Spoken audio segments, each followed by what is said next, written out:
Assalamualaikum warahmatullahi wabarakatuh. Alhamdulillahi rabbil alamin. Wabihi nasta'inu ala umuri dunya waddin. Wassalatu wassalamu ala sayyidil mursalin wa imamil muttaqin. Qaidil ghurril muhajjalin. Sayyidina wa maulana wa qurrati a'yunina Muhammadin wa ala alihi wa ashabihi wa man tabi'ahum bi ihsanin ila yaumiddin. Amma ba'd. Ahibati fillah, bersyukur kepada Allah adalah salah satu kunci kebahagiaan seseorang. Bersabar atas musibah yang menimpa adalah pendamping yang harus senantiasa ada bersama rasa syukur kita. Karena tidak semua yang kita harapkan, yang kita cita-citakan, itu kita bisa meraihnya. Beristighfar atas dosa-dosa yang kita lakukan merupakan pelengkap dua kunci kebahagiaan tadi. Bersyukur, bersabar, dan beristighfar. Hari ini Allah memberikan karunia kepada kita untuk mengkaji kitab Riyadhus Shalihin min kalami Sayyidil Mursalin. Kita akan memasuki bab al-amr bil muhafadhah ala sunnah wa adabiha. Bab perintah memelihara sunnah dan etikanya. Karena sebagai seorang muslim, kita bukan hanya sekedar melaksanakan kewajiban, meninggalkan larangan. Tapi ada adab-adab, ada etika-etika, ada sunnah-sunnah yang menjadikan hidup ini semakin indah. Bahkan Allah Jalla Jalaluh mengatakan, Ya ayyuhalladzina amanu, udkhulu fis silmi kafah. Wahai orang-orang yang beriman, masuklah kalian ke dalam Islam secara kafah. Bagaimana kita akan kafah Islamnya? Akan sempurna Islamnya? Kalau kita nggak pernah belajar dan tidak pernah tahu. Kitab Riyadhus Shalihin ditulis oleh Imam Nawawi untuk mempermudah bagi kita mengetahui dan mengenal adab-adab seorang muslim. Apa yang seharusnya dia kerjakan dalam kehidupan ini, apa yang seharusnya dia tinggalkan, dan apa yang seharusnya menjadi keinginan dan ambisi dia. Baik, silakan dibaca, kita masuk kepada hadis nomor 156 dalam bab ini. 6. Hadis nomor 156.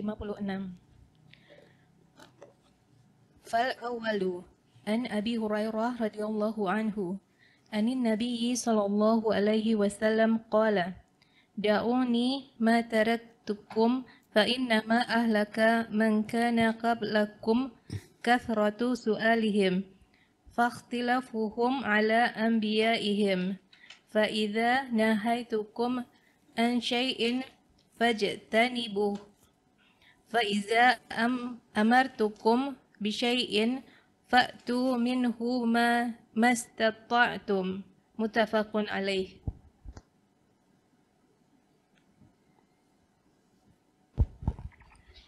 Dari Abu Hurairah radhiyallahu anhu, dari Nabi Shallallahu alaihi wasallam, beliau bersabda, biarkan aku dan jangan banyak bertanya tentang apa yang kutinggalkan dari kalian, tidak diperintah atau dilarang.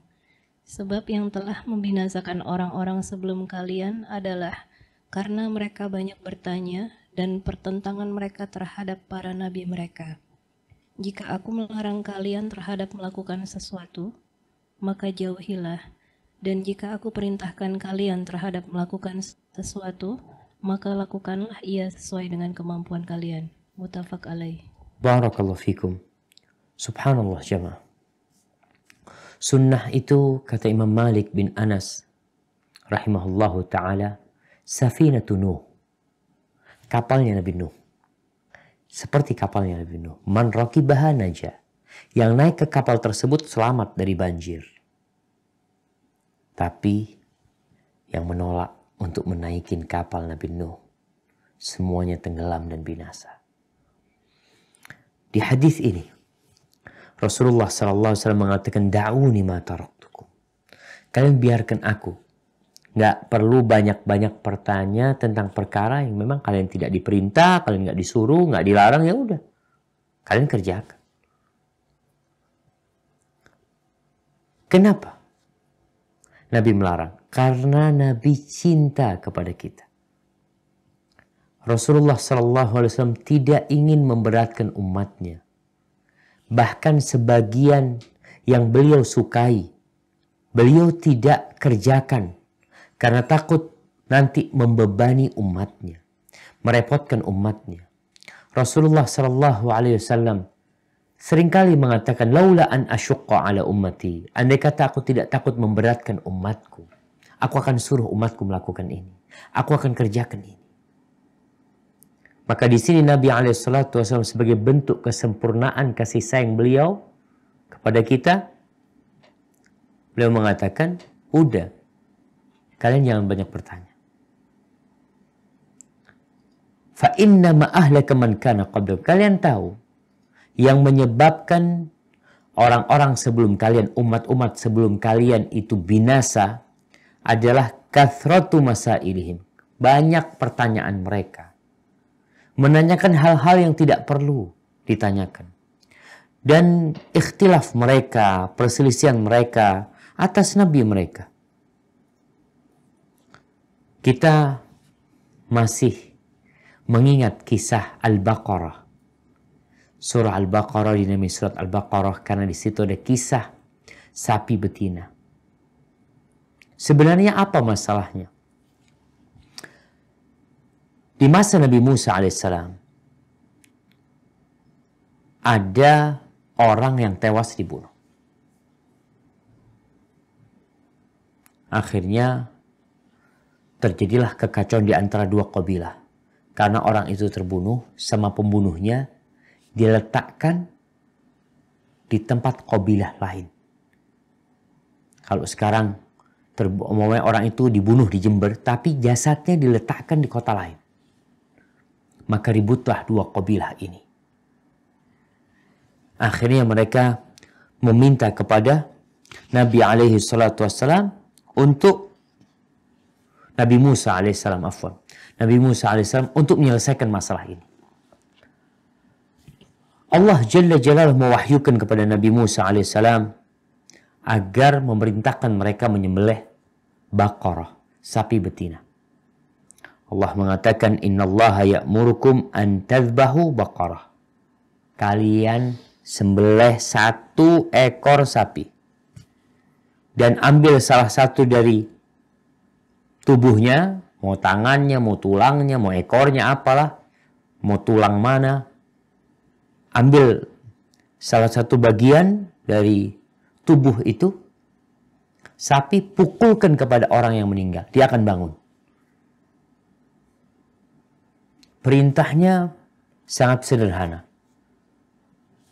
Potong sapi, ambil tulangnya, pukulkan kepada orang yang meninggal dunia. Bangun, dia akan kasih tahu siapa yang membunuh dia. Apa kata kaumnya Nabi Musa alaihissalam? Atattakhiduna huzwa? Engkau hendak menjadikan kita bahan cemoohan? Mau menertawakan kita? Apa hubungannya sapi betina dengan seorang lelaki yang terbunuh? Gimana dia bisa menghidupkan orang mati setelah orang itu meninggal dunia? Mereka menggunakan nalar mereka. Sedangkan kita nih, ketika disuruh, yang harus digunakan adalah kesetiaan kita. Loyalitas kita kepada atasan kita kalau kita kerja di sebuah perusahaan. Disuruh ambil air, ambil air. Disuruh besok masuk jam 6, kita masuk jam 6. Besok pakai baju warna coklat, warna coklat. Besok pakai jaket, jangan lupa pakai jaket. Besok jangan lupa pakai sepatu, pakai sepatu. Kenapa? Itu diperintahkan, jalankan.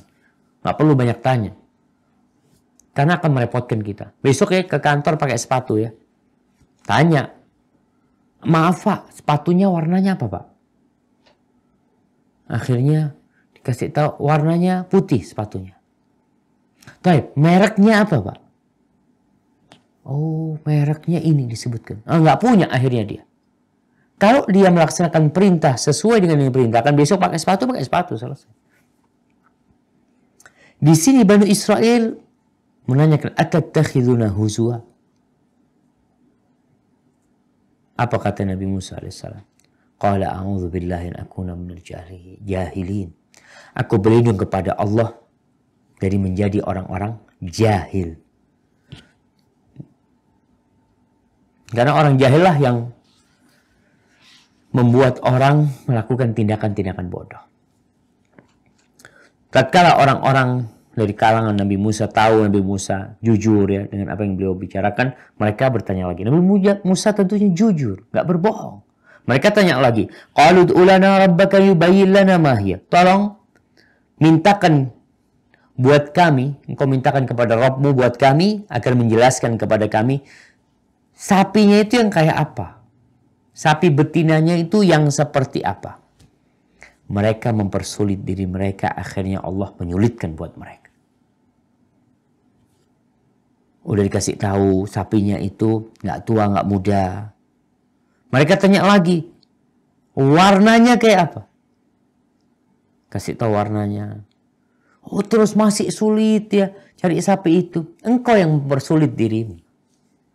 Maka di sini Rasulullah SAW menyebutkan yang menyebabkan umat-umat sebelum kalian itu jadi binasa, jadi hancur, jadi berat hidup mereka gara-gara mereka banyak bertanya. Untuk perkara yang seharusnya mereka tidak menanyakannya. Fa idza nahaitukum an syai'in fajtanibu. Lalu Nabi SAW memberikan sebuah arahan buat para sahabatnya dan buat kita. Kalau aku melarang kalian melakukan sesuatu, maka tinggalkan. Nggak perlu mikir. Dilarang, tinggalkan. Wa idza amartukum bisyai'in. Tapi kalau aku menyuruh kalian dengan sesuatu, fa'tu minhu mastata'tum. Kalian kerjakan sesuai dengan kemampuan kalian. Jadi meninggalkan larangan itu tidak sesuai dengan kemampuan. Karena insya Allah semua orang bisa meninggalkan larangan. Kalau dia mau. Umpamanya dikatakan jangan merokok. Ada tulisan dilarang merokok. Mungkinkah ada toleransi buat orang merokok di tempat itu? Nggak ada.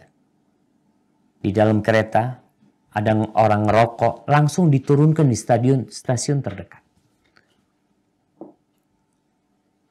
Nggak ada mereka mengatakan, ya Allah mohon maaf, saya nggak mampu. Nggak mampu apa? Tinggalkan.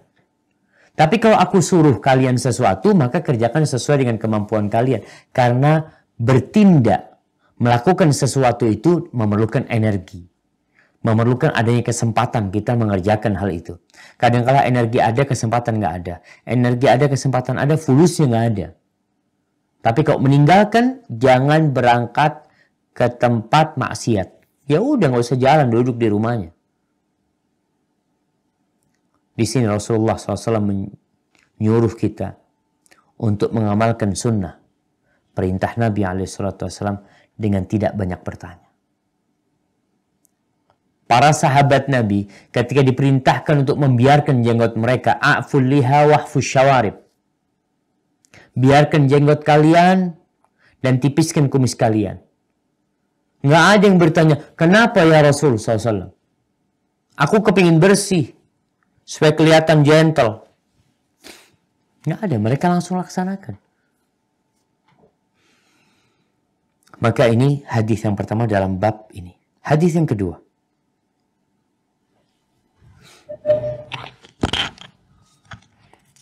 Hadis nomor 157 Ats-tsani an Abi Najih al-Irbad bin Sariyah radhiyallahu anhu qala وعظنا رسول الله صلى الله عليه وسلم موعظة بليغة وجلت منها القلوب وزرفت منها العيون فقلنا يا رسول الله كأنها موعظة مودع فأوصينا فأوصينا قال أوصيكم بتقوى الله والسمع والطاعة وإن تأمر عليكم عبد وإنه من يعش منكم فسيرى اختلافا كثيرا فعليكم بسنتي وسنة الخلفاء الراشدين المهديين عضوا عليها بالنواجذ وإياكم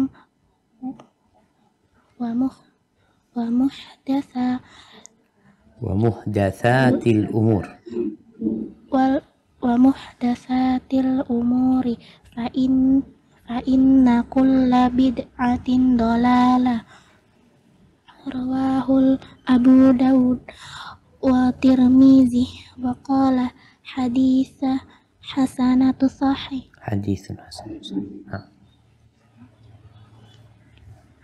Dari Abu Najih Al-Irbad bin Syariah radhiyallahu anhu, ia bercerita Rasulullah Shallallahu Alaihi Wasallam pernah memberi nasihat yang mendalam kepada kami sampai nasihat itu menggetarkan hati dan menghancurkan dan mengucurkan air mata. Lantas kami menanggapi, wahai Rasulullah, seakan-akan nasihat ini adalah nasihat perpisahan. Maka dari itu, berilah kami wasiat. Beliau pun bersabda, aku berwasiat kepada kalian agar selalu bertakwa kepada Allah Subhanahu wa Ta'ala, serta patuh dan taat meskipun yang memimpin kalian adalah seorang budak. Sesungguhnya, barang siapa yang hidup panjang umur di antara kalian, maka dia akan menyaksikan banyak perselisihan. Oleh karena itu, hendaklah kalian berpegang teguh pada sunnahku dan sunnah khulafah ar-rasyidin yang telah mendapatkan petunjuk. Gigitlah kuat-kuat dengan gigi geraham kalian, yakni jagalah keduanya, dan janganlah kalian mengada-ngada hal baru, yaitu berbuat bid'ah di dalam urusan agama ini, karena sesungguhnya setiap bid'ah adalah sesat. Diriwayatkan oleh Abu Daud dan At-Tirmidzi, dan At-Tirmidzi rahimahullah menyatakan hadis ini hasan dan sahih. Barakallahu fiik. Subhanallah. Kita melihat bagaimana wasiat Rasulullah SAW. Beliau ketika memberikan wasiat itu dari hati, sehingga sampai ke hati. Banyak di antara kita yang pandai berceramah. Retorika, pidatonya indah. Tapi terkadang tidak memberikan perubahan di dalam masyarakat yang ada.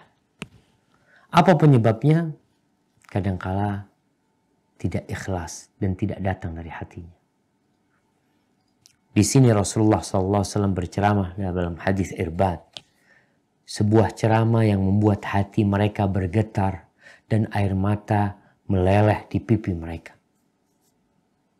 Akhirnya Al-Irbad menceritakan bahwa kita tuh waktu itu mengatakan kepada Nabi SAW, Ya Rasulullah, ka'annaha mau'idhatu muwaddi'in fa'ausina.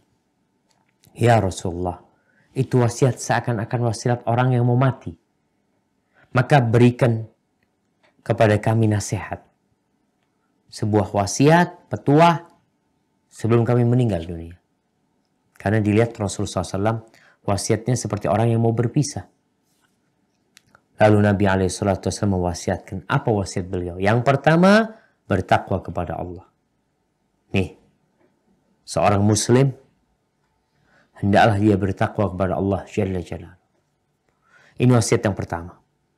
Melaksanakan perintah Allah, menjauhi larangannya. Yang kedua, wassam'i wa ta'ah wa in ta'ammara alaikum abdun habashi. Atau wa in abdun habashi. Hendaklah kalian mendengarkan dan mentaati, mematuhi penguasa kalian, pemimpin kalian, walaupun yang menjadi amir, yang menjadi gubernur adalah seorang budak dari Habasyah. Dan kita tahu bangsa Arab termasuk bangsa yang nggak mau tunduk kepada selain orang-orang Quraisy. Bahkan mereka keberatan kalau ada pemimpin dari selain orang-orang Quraisy. Itu sebelum mereka masuk Islam. Ketika mereka masuk Islam, Nabi SAW mengatakan, kalian hati-hati. Kalian harus taat dan patuh kepada pemimpin kalian. Walaupun dia seorang budak dari Habasyah, Ethiopia. Rambutnya keriting, kulitnya hitam. Tapi kalau dia jadi pemimpin atas kalian, jadi atasan kalian, maka kalian wajib taat dan patuh kepadanya. Lalu beliau mengatakan sallallahu alaihi wasallam, wa innahu man ya'ish minkum. Barang siapa yang hidup di antara kalian yang panjang umurnya, hidup setelah meninggalnya Nabi alaihi salatu wassalam, maka dia akan melihat ikhtilafan katsira, perselisihan yang banyak. Bukan hanya di luar rumah, terkadang satu rumah ribut dalam masalah-masalah agama. Maka di sini Nabi SAW sudah menyiapkan psikologi para sahabat, kalian yang hidup setelah aku mati, maka akan mendapati banyak perselisihan. Tapi ada solusinya. Apa solusinya? Fa'alaikum bisunnati. Hendaklah kalian mengamalkan sunnahku. Cari sunnahku. Tangkap sunnahku. Dan sunnah-sunnah khalifah yang mendapatkan petunjuk setelah aku, pengganti-pengganti Rasul sallallahu alaihi wasallam dari para khalifah. Karena tidak ada nabi setelah meninggalnya Rasulullah sallallahu alaihi wasallam. Mereka khalifah-khalifah mendapatkan petunjuk. Addu 'alaiha bin nawajid, kalian gigit dengan gigi geraham kalian. Dipegang dan digigit. Ibarat tali yang dibentangkan, kita pegang supaya tidak lepas, tapi terkadang juga lepas. Sehingga kita memperbantukan gigi kita untuk menyelamatkan tali tersebut. Lalu Nabi SAW mengatakan, dan sunnahnya para khalifah, bukan sunnahku, sunnahnya para khalifah. Wa iyyakum wa muhdatsatil umur. Beliau mengatakan alaihi salatu wassalam, dan kalian janganlah mengada-ngadakan hal baru dalam urusan agama ini. Karena itu disebut bid'ah. Wa kullu bid'atin dhalalah. Dan setiap bid'ah itu sesat. Jelas dalam hadis ini wasiat Rasulullah sallallahu alaihi wasallam bagaimana kita menyikapi kehidupan ini. Ketika banyak terjadi perselisihan, sempalan-sempalan agama, semua membuat agama sesuai dengan cara berpikir dia. Ada Islam liberal, ada Islam persamaan mungkin, ada Islam Nusantara, ada Islam Indonesia, ada Islam Jawa. Mana yang terbenar di antara Islam itu adalah Islamnya Rasulullah Sallallahu Alaihi Wasallam. Maka laksanakan. Dan ini sebuah kesempatan yang sangat agung sekali, di mana Al-Irbad bin Sariyah radhiyallahu taala anhu meriwayatkan hadis ini dan menyampaikannya kepada para sahabat sehingga kita bisa mempersiapkan diri apa yang seharusnya dihadapi atau yang dipersiapkan untuk menghadapi kondisi-kondisi yang tidak menentu. Dan kita sendiri merasakan hal itu. Ada amalan-amalan yang tidak sesuai dengan sunnah, tapi masyarakat beranggapan itu sunnah. Kalau ada yang meninggalkan amalan tersebut, satu kampung ribut. Bahkan bisa diusir. Padahal yang dikerjakan orang ini sunnah. Apa penyebabnya? karena bertentangan dengan kebiasaan masyarakat. Maka hendaklah kita menjadi orang yang taat kepada pemimpin kita. Selama perintah pemimpin, perintah atasan, perintah komandan tidak bertentangan dengan perintah Allah dan Rasulnya, maka kita wajib taat. Kalau urusan kita bisa diatur. Tapi urusan Allah Jalla Jalaluh, maka kita harus melaksanakannya tanpa berpikir panjang. Yang punya harta untuk bangun sekolahan umpamanya, untuk bangun masjid, dia bangun itu masjid dan dia jadikan masjid ini menjadi masjid yang dilaksanakan sunnah di dalamnya. Karena sekali lagi tidak sedikit orang yang menganggap yang sunnah bid'ah sunnah. Kenapa? Karena faktor ketidaktahuan dia.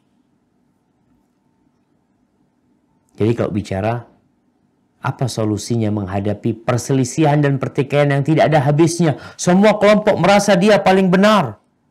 Ya sudah, kalau semua merasa paling benar, Rasulullah SAW sudah mengatakan, fa'alaikum bisunnati. Kalau engkau mengikuti sunnah Nabi SAW, menjaganya, maka engkau insya Allah termasuk golongan yang selamat, termasuk al-firqatun najiyah, kelompok yang selamat. Nah, silakan lanjutkan.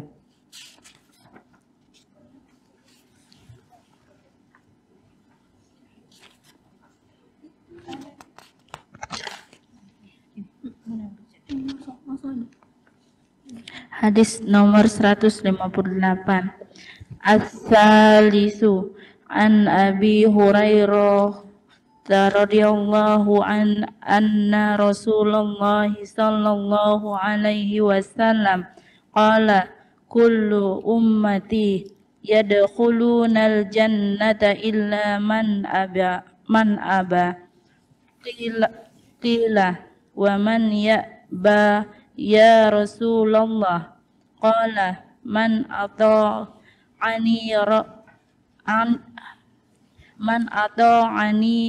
dakhalal jannah wa man asani faqad aba. Dari Abu Hurairah radhiyallahu an bahwa Rasulullah Shallallahu alaihi wasallam bersabda, semua umatku akan masuk surga kecuali mereka yang enggan. Ditanyakan, siapakah orang yang enggan itu wahai Rasulullah? Beliau menjawab, barang siapa mentaatiku dia akan masuk surga. Adapun barang siapa durhaka kepadaku berarti dia enggan masuk surga. Hadis riwayat Al-Bukhari. Barakallahu fikum, subhanallah. Ini hadis yang indah, yang menunjukkan kepada kita begitu mudahnya engkau masuk surga. Rasulullah SAW mengatakan, kullu ummati yadkhulunal jannah. Semua umatku, semua umat Nabi masuk surga kecuali orang yang enggan masuk surga. Kita kalau dengar tentang suatu tempat, lokasi yang indah, kita ingin ke sana. Bagaimana kalau kita mendengar tentang surga Allah yang luasnya seluas langit dan bumi? Dan di sini Rasulullah SAW mengatakan semuanya masuk surga kecuali yang enggan masuk surga. Maka para sahabat bertanya kepada Nabi SAW, "Wa man ya'ba ya Rasulullah?" Siapa orang yang enggan masuk surga? Kebayang kita, ada orang enggan masuk surga? Nggak ada. Semua kalau dikatakan Muslim, cinta sama Nabi SAW, "Na'am, ana Muslim."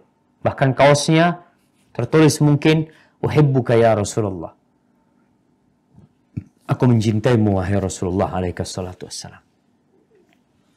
Maka para sahabat bertanya, siapa yang enggan? Di sini Nabi alaihi salatu wassalam menyampaikan pesannya. Man ata'ani dakhalal jannah. Siapa yang taat kepadaku, dia akan masuk surga. Wa man asani faqad aba. Barang siapa yang durhaka kepada aku, maka dia enggan masuk surga. Jadi jangan meremehkan amalan sunnah. Nabi nyuruh, lalu engkau mengatakan, ya kan cuma sunnah. Engkau mau masuk surga enggak? Kita aja kalau perintah sebagai orang tua kepada anak, lalu dia tidak mentaatinya, kita akan marah. Bagaimana kalau Nabi SAW yang memerintahkan kepada kita, lalu kita santai saja, tidak melaksanakan perintah yang diperintahkan oleh Nabi SAW. ini berarti orang-orang yang enggan masuk surga.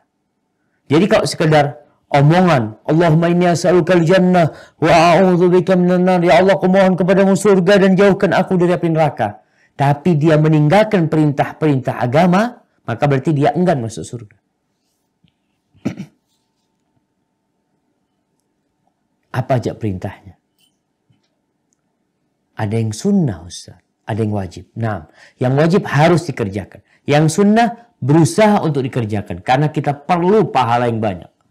Sedangkan dunia ini, kalau kita mau kejar, dia akan pergi semakin jauh dari kita.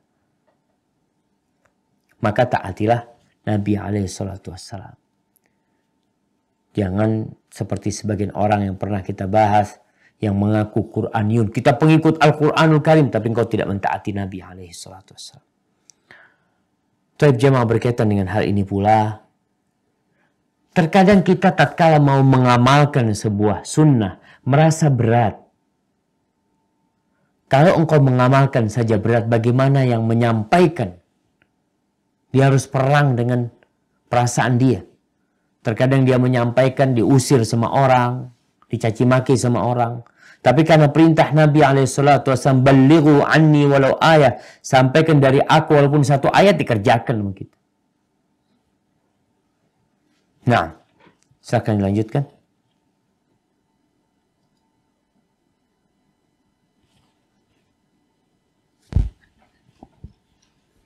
Hadis nomor 159. Ar-Rabi'u an Abi Muslim waqila Abi Iyasin Salamata bni Amri ibnil Akwa radhiyallahu anhu ana rajulan akala inda Rasulillahi sallallahu alaihi wasallam bistimalih faqala qul biyaminika qala la astati' qala la stata'ta ma mana'ahu illal kibru fama rafa'aha ila fi rawahul Muslim. Dari Abu Muslim ada juga yang mengatakan Abu Iyas Salamah bin Amr bin Al-Aqwa radhiyallahu anhu bahwasannya ada seseorang yang makan di sisi Rasulullah SAW dengan tangan kirinya. Maka beliau lantas bersabda, makanlah dengan tangan kananmu. Akan tetapi orang itu menjawab, aku tidak bisa. Beliau menyatakan, kamu tidak akan pernah bisa. Sungguh tidak ada yang menghalanginya menggunakan tangan kanan kecuali kesombongan. Akhirnya orang tersebut tidak bisa mengangkat tangannya itu ke mulutnya. Hadis riwayat Muslim. Kita lihat nih, masalah yang mungkin remeh buat sebagian orang. Masih banyak orang-orang yang makan dengan tangan kirinya, makan dengan kedua tangannya. Padahal jelas-jelas Rasulullah SAW mengatakan, "Idza akala ahadukum falyakul biyamini." Kalau seorang makan di antara kalian, makanlah dengan tangan kanannya. Wa idza syariba falyashrab bishimali. Kalau minum, idza akala falyakul biyamini wa idza syariba falyashrab biyamini. Kalau makan dengan tangan kanan, kiri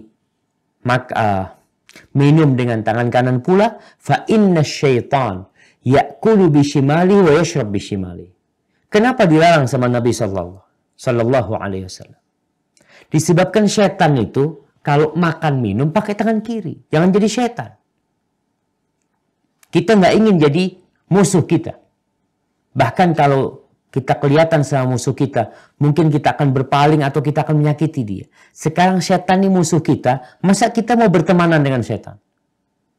Dia yang menyebabkan akhirnya Adam tergoda dengan memakan buah di dalam surga yang dilarang oleh Allah Subhanahu wa taala.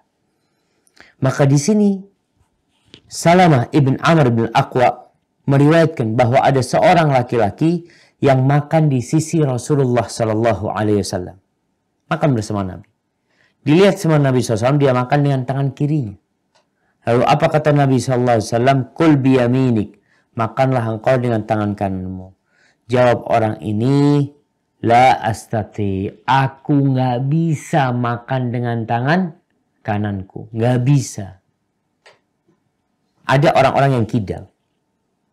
Yang terkadang kalau dikatakan makan dengan tangan kananmu, berat buat dia makan dengan tangan kanan. Karena dia sudah terbiasa dengan tangan kirinya. Tangan kirinya bahkan lebih kuat dari tangan kananmu. Apakah dibiarkan? Nggak boleh dibiarkan. Tetap usahakan dia makan dengan tangan kanannya. Ini orang ketika disuruh makan dengan tangan kanannya, apa jawab orang ini? La astati, aku tidak bisa.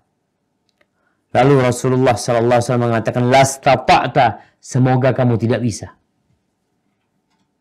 Awalnya orang ini mengatakan, aku nggak bisa. Lalu sama Nabi SAW didoakan, semoga kamu tidak bisa. Nggak bisa makan dengan tangan kanan. Ya udah, semoga nggak bisa. Artinya kalau dia memang nggak bisa, nggak ada masalah. Memang nggak bisa dia makan. Tapi kalau tangannya sehat, hanya saja tidak ingin makan di sana, atau dia tidak mau makan dengan tangan kanannya, padahal dia bisa mengangkat tangannya. Maka di sini kejadian sahabat ini yang makan dengan tangan kirinya, lastata'ta, semoga kamu tidak bisa. Ma mana'ahu ilal kibir, fama rafa'aha ila fihi. Tidak ada yang menghalangi dia melaksanakan perintahku kecuali kesombongan. Artinya, ada orang-orang yang sombong kemudian menolak kebenaran. Dikasih tahu nggak mau. Apalagi sekarang berkaitan dengan tangan kiri ini jamaah. Sekarang ada riset yang mengatakan orang yang kidal itu biasanya otaknya lebih cerdas, lebih pintar matematika, apalah yang mereka katakan. Tapi seorang muslim jangan membiasakan makan, minum dengan tangan kirinya. Ajarkan yang benar kepada mereka. Fama rafa'aha ila fihi. Akhirnya orang ini tidak pernah ngangkat tangan kanannya ke mulutnya. Ketika disuruh ngangkat, dia sehat. Angkat, makan dengan tangan kanan, tapi dia nggak mau. Akhirnya Allah kasih sakit. Biasanya orang kalau dikasih sakit, mau stroke, ketika itu berpikir, aku ingin makan dengan tangan kananku. Selesai sudah. Allah berikan kesempatan kepada engkau bertahun-tahun. Tapi engkau makan dengan tangan kanan dan makan dengan tangan kiri. Maka lihat, menjaga sunnah Nabi SAW yang merupakan makan dan minum, cara makan dan minum ternyata membuat seorang istiqamah ketika kita melaksanakan. Tapi kalau tidak, maka itu akan menyebabkan kehancuran bagi kita. Baik, lanjutkan. Hadis nomor 160, Al-Khamis an Abi Abdillahin Nu'man bin Bashirin radhiyallahu anhu qala sami'tu Rasulullah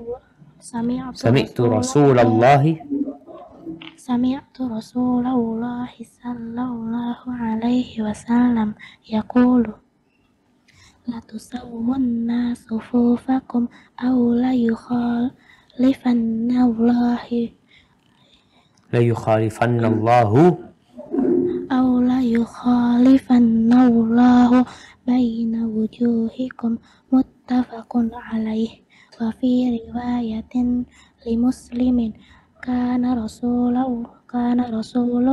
sallallahu alaihi wasallam yusawwi sufufana hatta ka'annama yusawwi bihal qidaha hatta idza ra'a anna qad aqalna anhu summa kharaja yawman faqama hatta kadaan yukabbir faro'a rajulan badiyan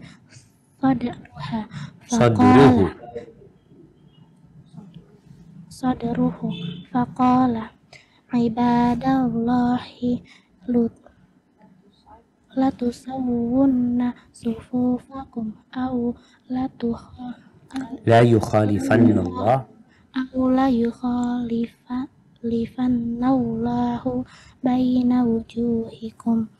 Dari Abu Abdillah An-Nu'man bin Bashir radhiyallahu anhu, ia menceritakan, suatu ketika aku mendengar Rasulullah Shallallahu alaihi wasallam bersabda, hendaklah kalian meluruskan saf kalian atau Allah Subhanahu wa taala akan mengubah rupa-rupa kalian, yakni menyebabkan kalian saling bermusuhan dan berselisih hati. Muttafaqun alaih.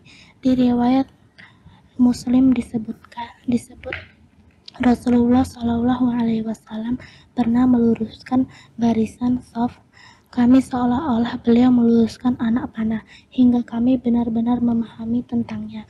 Kemudian pada suatu hari beliau keluar dari rumah menuju ke masjid, lalu beliau berdiri hingga ketika beliau hampir membaca takbir, tiba-tiba beliau melihat seorang yang dadanya menonjol, condong ke depan.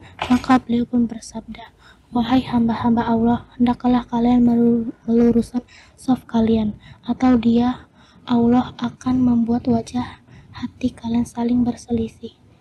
Nah, jamaah. Nih, sunnah meluruskan saf. Yang diremehkan di banyak masjid. Yang anak kunjungin kadang-kala subhanallah ya. Saf depan belum penuh, jamaah sudah bikin saf di baliknya lagi. Nanti seperti itu yang ketiga, saf kedua belum penuh, yang ketiga sudah bikin saf tersendiri.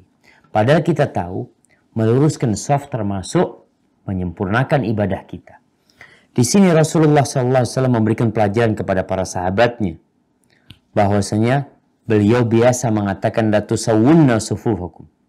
Kalian benar-benar luruskan, rapikan saf kalian, au la yukhalifannallah baina wujuhikum. Allah akan bikin wajah kalian saling bertikai. Wajah ini mungkin ada di belakang, ada di samping. Gara-gara kita tidak meluruskan saf. Jadi kalau ada yang berbincang persatuan, satukan dulu safnya yang benar. Kalau fisik bisa berkumpul dalam ibadah, insya Allah semoga hati bisa lebih berkumpul dalam ibadah.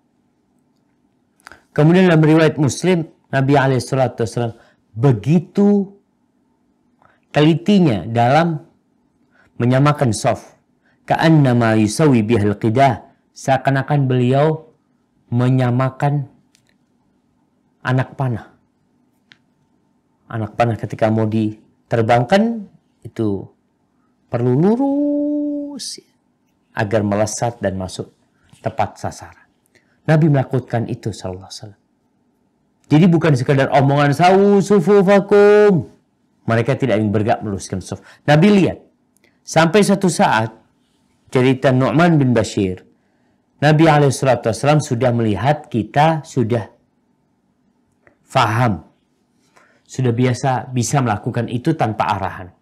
Dibiarin sama Nabi SAW. Akhirnya Nabi masuk ke saf, masuk ke mihrab untuk di depan imam, untuk menjadi imam beliau SAW. Hampir saja, faqama hatta kada ayukabbir. Hampir saja beliau takbiratul ihram pada waktu itu. Fara'a rajulan badiyan sadruhu. Dia lihat ada seorang laki-laki yang dadanya menonjol dari yang lainnya. Faqala ibadallah. Lalu Nabi SAW mengatakan, wahai hamba-hamba Allah, la tusawwunna sufukakum. Kalian luruskan saf kalian. Aw la yukhalifanna Allah baina wujuhikum. Atau yang terjadi, kalian akan bertikai. Wajahnya akan dirubah sama Allah SWT. Entah diletakkan di mana. Kapan itu terjadi? Tatkala kita tidak peduli dengan urusan saf, cinta dan kasih sayang sesama muslim, empati kepada saudara-saudara kita, maka biasanya orang itu akan lupa pada waktu itu dari rahmat yang Allah berikan sejatinya. Maka jamaah, luruskan saf. Kalau ada saf yang kosong, masuk.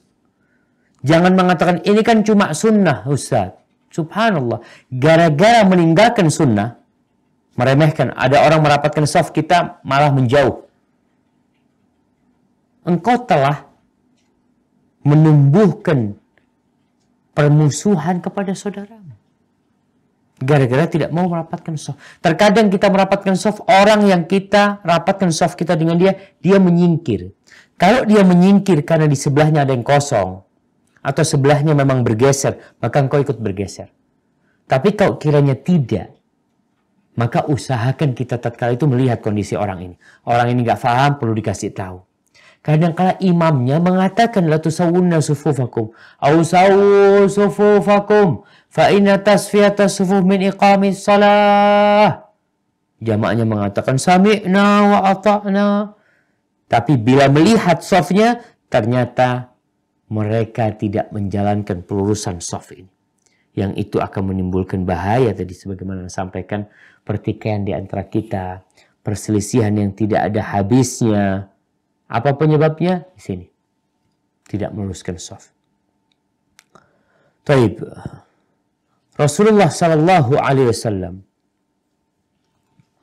pernah bersabda kepada para sahabat yang mereka berpencar ya, ketika mereka singgah di satu tempat, akhirnya mereka pada berpencar berjauh-jauhan. Maka Nabi SAW mengatakan, Inna tafarruqakum fi syi'ab wal azminah. Inna dzalikum minasyaitan. Sesungguhnya terpisah-pisahnya kalian di celah-celah perbukitan. Ini tadi ketika Nabi dalam perjalanan, dalam satu peperangan atau umrah, biasanya istirahat, singgah di sebuah tempat. Akhirnya para sahabat itu pada berpisah-pisah.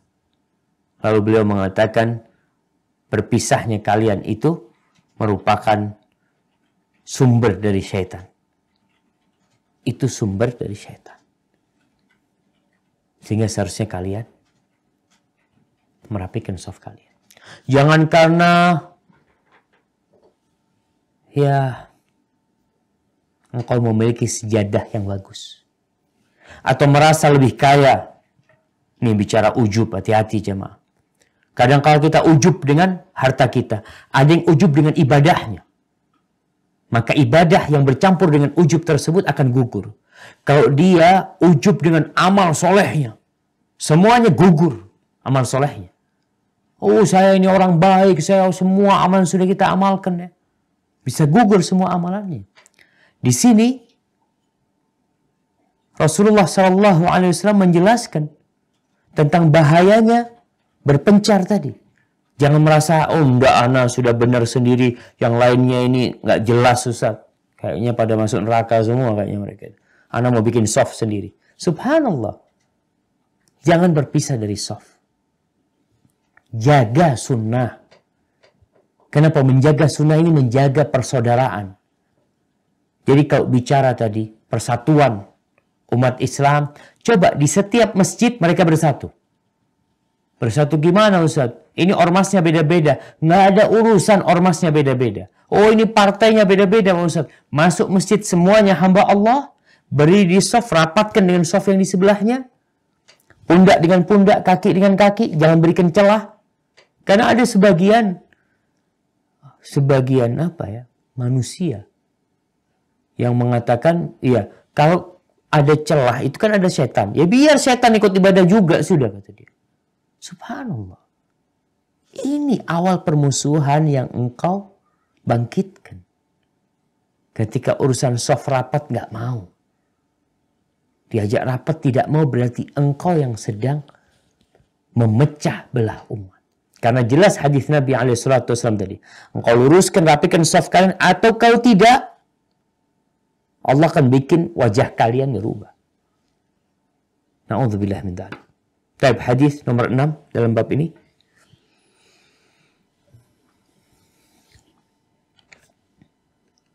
Hadis nomor 161.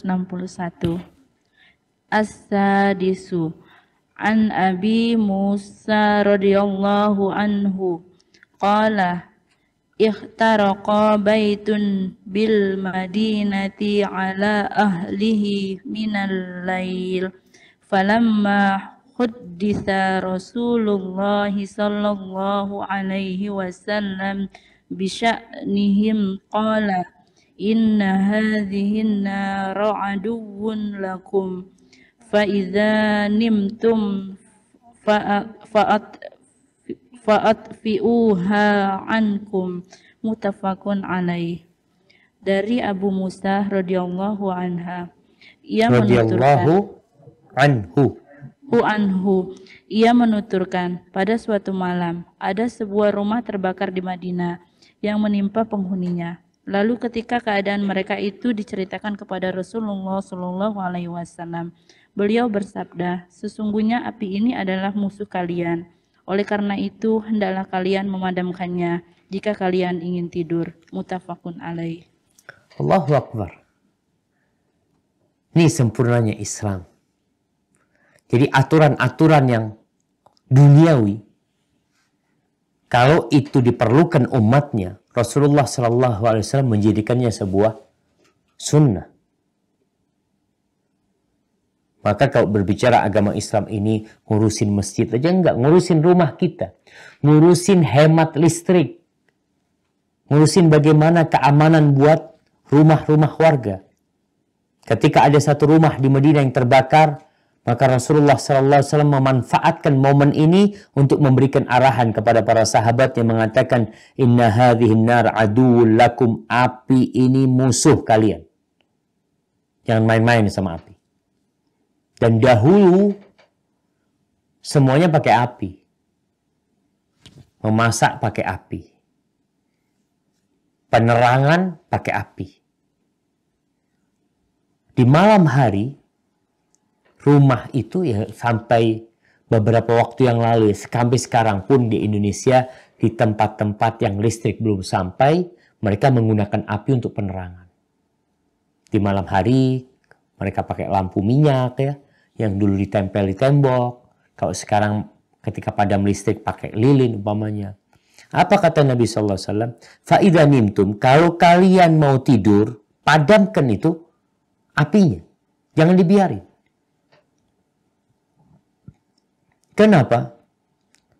Kadang-kala malam hari ya, ada tikus yang lewat. Ada angin yang menyebabkan dia jatuh. Mungkin bocor minyaknya atau apa. Tapi ketika dimatikan selesai. Dan ini anjuran, ya kalau kita lihat ya, ada apa dihidupin. Malam hari juga. Engkau tidur nggak ngelihat apa-apa. Pokoknya bagi yang tidur tolong mati, apinya dimatikan. Sekarang kita lihat kadang-kala orang lupa mematikan kompornya. Apa yang akan terjadi? Kebakaran. Lalu kita sebagai seorang muslim nggak mau mengkaji tentang sunnah Nabi Muhammad SAW. Listrik juga seperti itu. Kadang-kala bisa menimbulkan konsleting sehingga terbakar. Jadi ada hal-hal yang kalau keluar rumah matikan. Lampunya dimatikan malam hari. Pakai lampu yang aman ya. Ini ya bentuk kasih sayang Nabi SAW kepada umatnya. Kadangkala ada listrik, kabel yang terbuka, jangan dibiarin. Dimatikan. Aliran listriknya dimatikan karena berbahaya jemaah. Ada hal-hal yang berbahaya yang kalau kita tidak mengamalkan sunnah ini. Oh enggak aman, rumah anak. Tahu-tahu nanti terbakar engkau. Siapa yang akan disalahkan? Dirimu sendiri. Kebaikan yang menimpamu dari Allah, keburukan itu karena dosa-dosamu sendiri. Dan Nabi SAW mengarahkan kita, kalau tidur nggak pakai penerangan, jangan sudah. Kalau sekarang mungkin pakai lampu listrik ya. Tapi kalau dulu karena menggunakan lampu minyak atau lilin, maka matikan. Nggak tahu kita apa yang terjadi. Ini sebagai bentuk berhati-hati. Barakallahu fikum. Baik.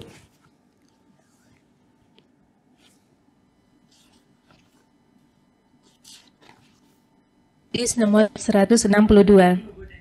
As-sabi'u anhu qala Rasulullah sallallahu alaihi wasallam, inna mathala ma ba'athani Allahu bihi minal huda wal ilmi kamathali ghaithin asaba ardan fakanat minha ta'ifatun tayyibah qabilatil ma'a fa'ambatatil kala'a wal ushbal kathir wa kana minha ajadibu amsakatil ma' fanafa'allahu bihan nasa fasharibu minha wasaqaw wa zara'u وأصابت طائفة منها أخرى إنما هي قيعان لا تمسك ماء ولا تنبت كلاء فذلك مثل من فقه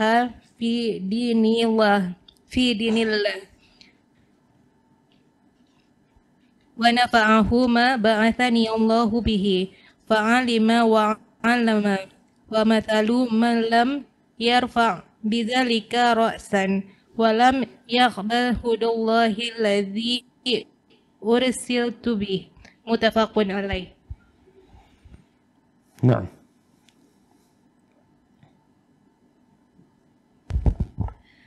Darinya Abu Musa radhiyallahu alaihi wasallam, radhiyallahu, ia berkata bahwa Rasulullah SAW bersabda, perumpamaan, petunjuk, dan ilmu yang dengannya Allah mengutusku adalah bagaikan air hujan yang turun ke tanah. Di antaranya ada mengenai bagian tanah yang subur, yang dengan mudah menyerap air serta menumbuhkan rerumputan dan tanaman yang banyak. Ada juga yang mengenai tanah tandus yang hanya dapat menahan air, sehingga orang-orang bisa memanfaatkannya untuk diminum, mengambilnya untuk memberi minum ternak mereka, dan mempergunakannya untuk menyiram tanaman.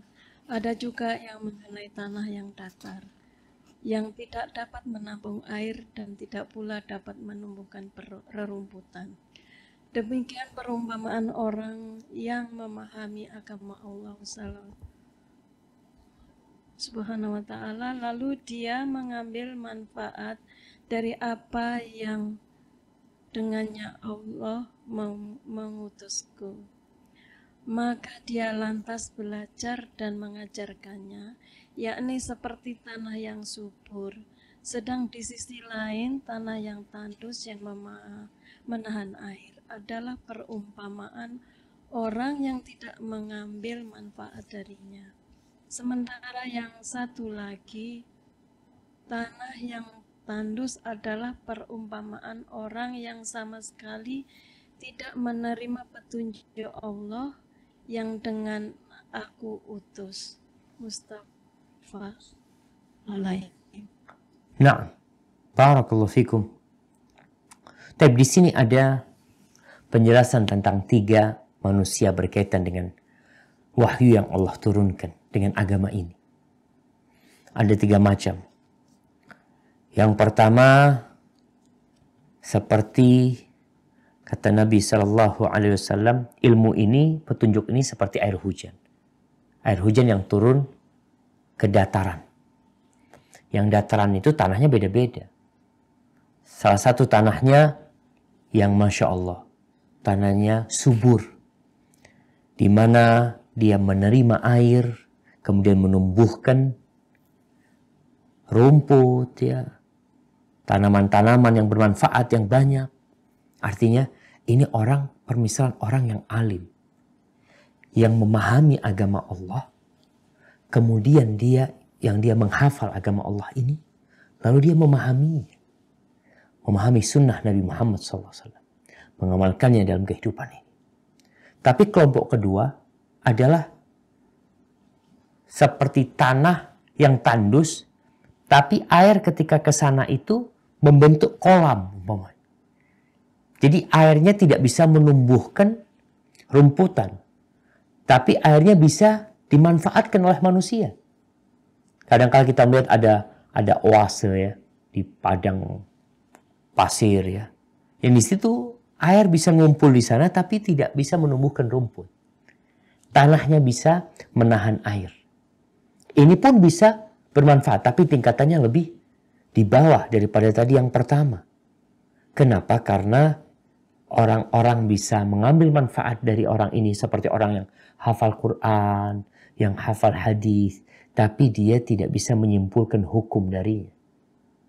Ditanya, Apa yang bisa antum simpulkan dari anak? Nggak tahu, anak cuma hafal. Dia tahu Al-Quran, i'rabnya apa, ini marfu, ini mansub, kenapa umpamanya. Tapi kalau untuk memahami dia nggak bisa. Yang ketiga, ada orang yang nggak peduli. Ini seperti tanah yang disebutkan qi'an. Tanah yang datar, tidak dapat menampung air, dan tidak pula menumbuhkan tumbuh-tumbuhan. Tanahnya datar. Air nggak bisa tertahan sama dia. Airnya jatuh entah kemana. Tumbuh nggak bisa numbuhkan apa-apa dia. Itu permisalan orang yang tidak menerima petunjuk Allah. Dikasih tahu nggak mau. Dikasih arahan nggak mau. Malah mencari petunjuk dari yang lainnya. Maka sebagai seorang muslim, ya belajar sunnah. Dikasih, ini loh sunnah nih. Ini loh firman Allah. Ini sabda Nabi SAW. Aku nggak mau. Dia sibuk membaca buku-buku filsafat. Mungkin dia berpikir di situ ada petunjuk yang bisa dia lakukan. Dikasih tahu sunnah Nabi dicampakkan. Tidak diamalkan oleh dia. Padahal jelas Nabi SAW datang membawa cahaya yang menerangi. Tapi sebagian orang tidak mau menerima hal itu. Maka para jamaah rahimakallah, tinggal pilih kita mau jadi yang mana. Mau jadi orang yang membawa petunjuk tapi dia nggak paham, atau yang membawa petunjuk tapi dia bisa memahaminya, atau menjadi orang yang tidak ada kebaikan di diri dia, dapat ilmu, dikasih tahu, dia tidak menerimanya, artinya dia tidak mendapatkan manfaat darinya. Na'udzubillahi min dzalik ya. Seperti itu. Baik, mungkin ini menjadi hadis terakhir yang kita bahas. Kalau kiranya ada pertanyaan, kalau tidak kita bisa lanjutkan. Silahkan. Kalau kiranya ada pertanyaan, kita masuk ke sesi tanya jawab mungkin.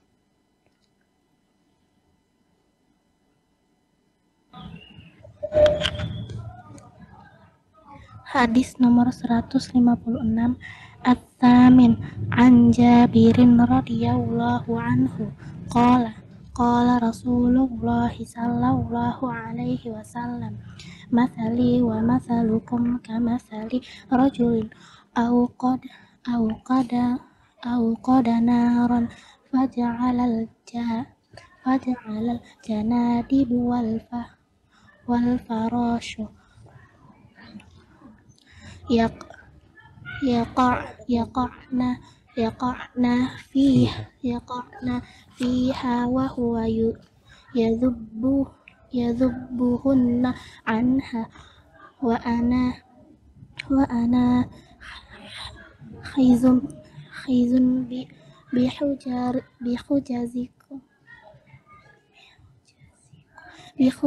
bihujazikum anin nari wa antum tafallatuna min yadayya rawahul Muslim. Dari Jabir radhiyallahu anhu, ia bercerita bahwa Rasulullah Shallallahu alaihi wasallam pernah bersabda, perumpamaanku dan kalian adalah seperti seorang yang menyelamatkan api, kemudian datanglah belalang dan kupu-kupu masuk ke dalamnya, sedangkan orang itu menghalangi binatang-binatang tadi supaya tidak masuk darinya. Demikian juga perumpamaan denganku. Aku berusaha menarik tali pegangan kalian agar kalian tidak jatuh ke dalam neraka, tapi kalian justru melepaskan diri dari tanganku. Hadis riwayat Muslim. Barakallahu fikum. Hujaz disebutkan di sini. Hujaz itu artinya tempat mengikat sarung dan celana. Biasanya kalau anak kecil dipegang itunya dia supaya nggak jatuh. Kita kalau pakai sarung biasanya bisa dipegang gitu. Di sini Rasulullah SAW memberikan permisalannya. Artinya Permisalan ini membuat kita bisa mencerna aturan yang diberikan oleh Nabi SAW. Perintah Nabi itu semua untuk menyelamatkan kita. Permisalanku, kata Nabi, dengan kalian seperti seorang laki-laki yang menghidupkan api. Di malam hari ya, dia ngidupin api untuk menghangati dirinya. Ada serangga-serangga yang senantiasa datang menuju ke cahaya. Laron umpamanya. Apalah kalau kita lihat ada kupu-kupu, ada belalang. Yang kalau malam hari kita ngidupin lampu, apalagi di musim penghujan ya, mereka biasanya akan berlari menyerang itu lampu, itu cahaya. Ini api yang mengeluarkan cahaya. Ketika dilihat banyak binatang yang mendekat ke sana, orang yang menghidupkan ini berusaha menghalangi supaya nggak masuk ke sini. Kalian kalau ke sini mati kalian nanti. Tapi karena orang-orang itu nggak paham, dia hanya tergoda dengan cahaya yang ada di sana. Mungkin di situ dia bisa merasakan kehangatan, tapi yang ada malah itu tempat kebinasaan dia. Maka Rasul sallallahu alaihi wasallam mengatakan, wa ana akhidun bihujazikum anin nar. Aku tuh pegangin tali sarungnya kalian, aku pegangin kalian. Wa antum tafallatuna minni. Tapi kalian terlepas dari aku, maksa untuk masuk ke dalam neraka. Itu yang terjadi dengan kita. Rasulullah SAW mengatakan bahwasanya huffatil jannah bil makarih.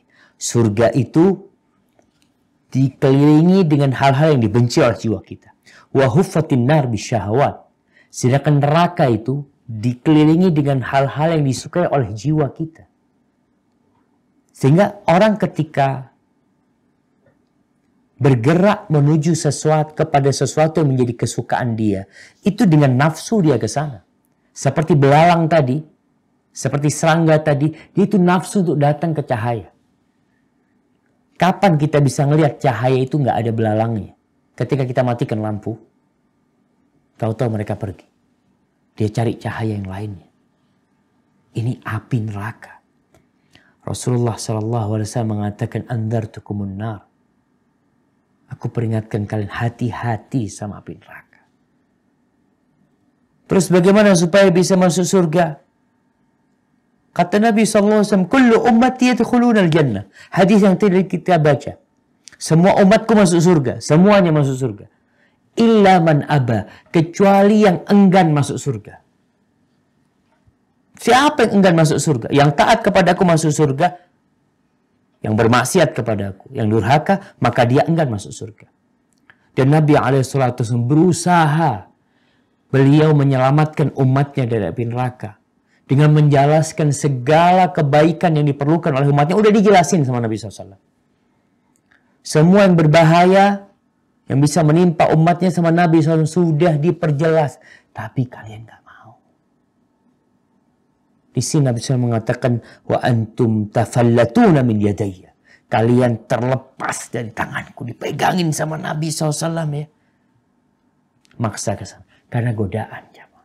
Godaan neraka ini syahwat. Yang membuat orang kadangkala tidak tahan untuk akhirnya masuk ke dalam api neraka. Maka tugas kita adalah tadi. Jangan merasa berat dengan apa yang diperintahkan Nabi SAW. Sunnah-sunnah Nabi ini mudah. Mudah untuk diamalkan. Sesuai dengan fitrah manusia. Kalau kita bicara sunnah, membiarkan jenggot umpamanya. Apa beratnya buat kalian? Yuza cuma jenggot diperbesar urusannya. Subhanallah. Nabi SAW mengatakan, barang siapa yang semua umatku masuk surga kecuali yang enggan. Yang taat itu masuk surga. Yang enggan. Ini urusan sunnah yang ringan sekali. Anda masih ingat dulu. Ada mahasiswa dari Uganda ya. Yang waktu itu jenggotnya masih dipotong. Anak pernah sempat kasih tahu dia. Antum kenapa potong jenggotnya? Kan ini sunnah Nabi SAW. Emangnya kalau potong jenggot gak masuk surga? Kata dia. Subhanallah. Anak sampaikan hadis ini. Semua umat Nabi itu masuk surga. Kecuali yang enggan masuk surga. Lalu Nabi menjelaskan SAW, siapa yang taat kepadaku masuk surga. Ini Nabi yang nyuruh engkau nggak taat. Engkau nggak mau nurut. Berarti engkau enggan masuk surga. Dan kadangkala memang melaksanakan perintah itu terbebani. Merasa nggak enak kita melaksanakan sunnah Nabi Muhammad SAW. Tapi melaksanakan kemaksiatan, nafsu kita ada di sana. Barakallahu fikum. Mungkin kita cukupkan di sini jamaah. Kalau memang ada pertanyaannya. Karena di sini jam berapa azan Zubair? 8 menit lagi azan. Nah, silahkan kalau ada pertanyaan.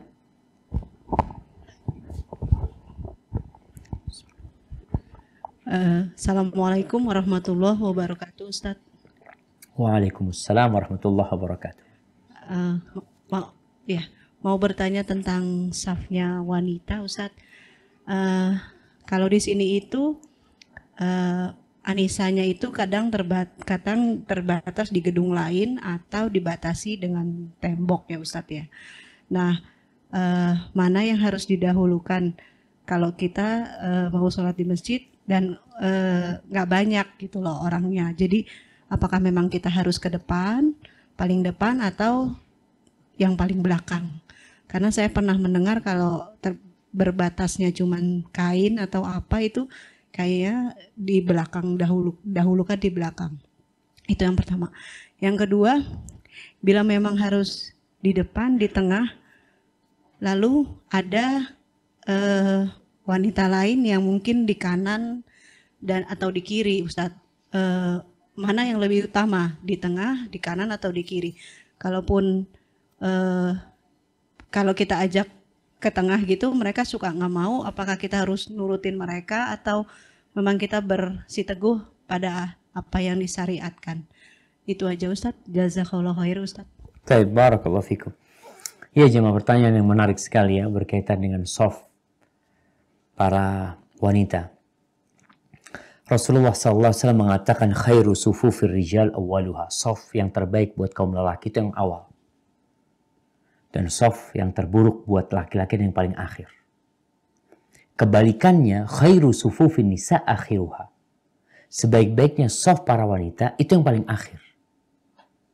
Dan yang paling buruk yang paling depan karena semakin dekat dengan kaum lelaki. Para ulama menjelaskan ini dalam kondisi ketika tidak ada penghalang. Atau penghalang tadi yang disebutkan penghalangnya tipis yang memungkinkan mereka masih saling melihat. Namun ketika sudah ada penghalang, apalagi tadi disebutkan ya di gedung yang berbeda, walaupun memang sebagian ulama mengatakan seharusnya itu tetap ada sarana untuk melihat kepada shaf yang di depannya. Karena wanita butuh mengikuti gerakan itu.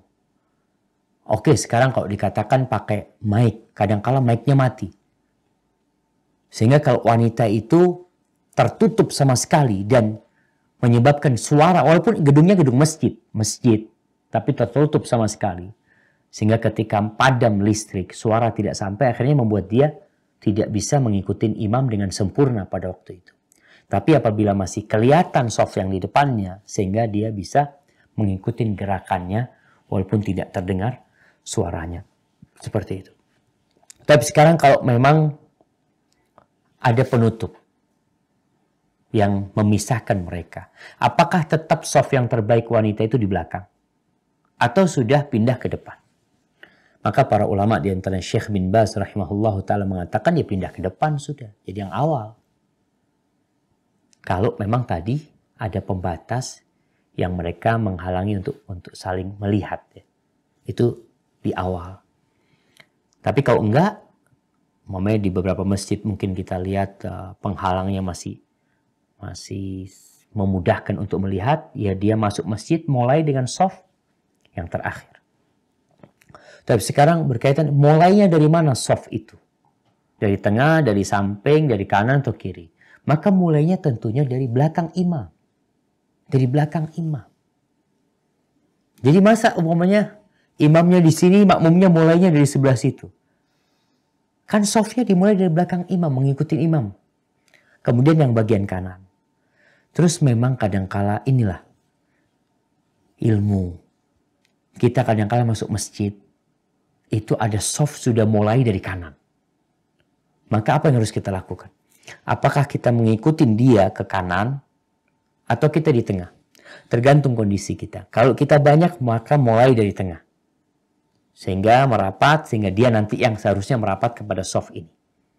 Ketika jumlahnya memang banyak yang akan sholat. Tapi kalau engkau sendirian, maka jangan bikin soft sendiri lagi sudah. Mungkin bergabung ke sana kalau memang mereka nggak mau diajak ke tengah. Mungkin seperti itu. Hadza wallahu a'lam bishawab. Nah.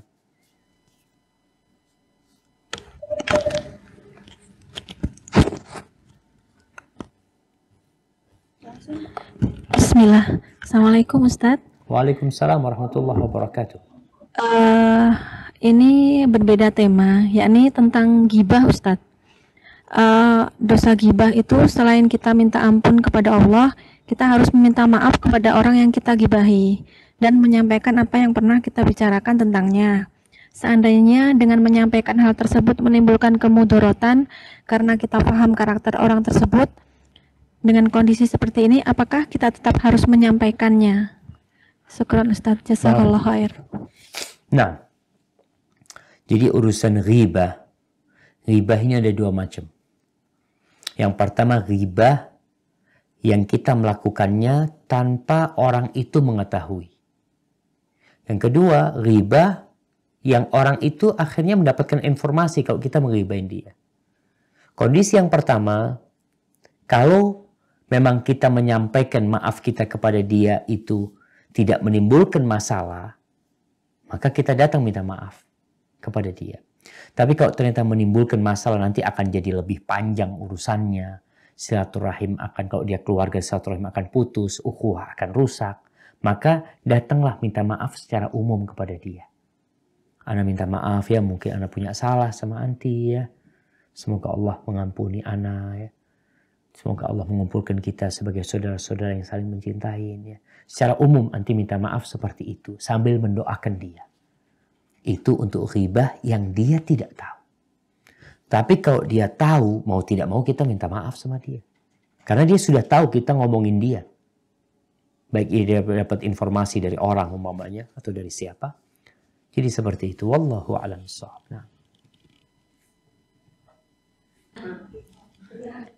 Assalamualaikum warahmatullahi wabarakatuh, Ustadz. Waalaikumsalam warahmatullahi wabarakatuh. Ustadz, saya perawat, Ustadz, di rumah sakit ini. Ustadz, sebenarnya kalau pada saat azan, sholat, harusnya kita kan harus bersegera langsung sholat. Tapi jujur Ustadz, saya perawat, kadang kita di pelayanan sangat menunda sekali Ustadz, jujur sholat Ustadz. Karena pada saat kita mau sholat, ada saja pasien yang mau tindakan segera. Jadi itu gimana ya Ustadz, pandangan Ustadz. Terus yang kedua, pakaian yang kami gunakan gimana Ustadz. Kadang pakaian kita gunakan sholat di rumah sakit, khusus yang wanita, Ustadz, inilah yang kita gunakan pada saat sholat. Sedangkan pakaian kita gunakan ini Ustadz, kontak dengan pasien. Kadang ada yang kena darah, kadang kita masuk ruangan pasien isolasi, mungkin baju kita udah kontak dengan isolasi. Itu gimana ya Ustadz pandangannya Ustadz. Terima kasih, jazakallahu khairan Ustadz. Barakallahu fikum ya. Subhanallah ya. Iya, pertanyaan berkaitan dengan sholat ini, ingat sholat itu rukun Islam. Yang kedua, yang pertama dihisab pada hari kiamat. Kalau sholatnya baik, insya Allah seluruh amalannya baik. Ada dua pertanyaan. Yang pertama berkaitan dengan waktu sholat.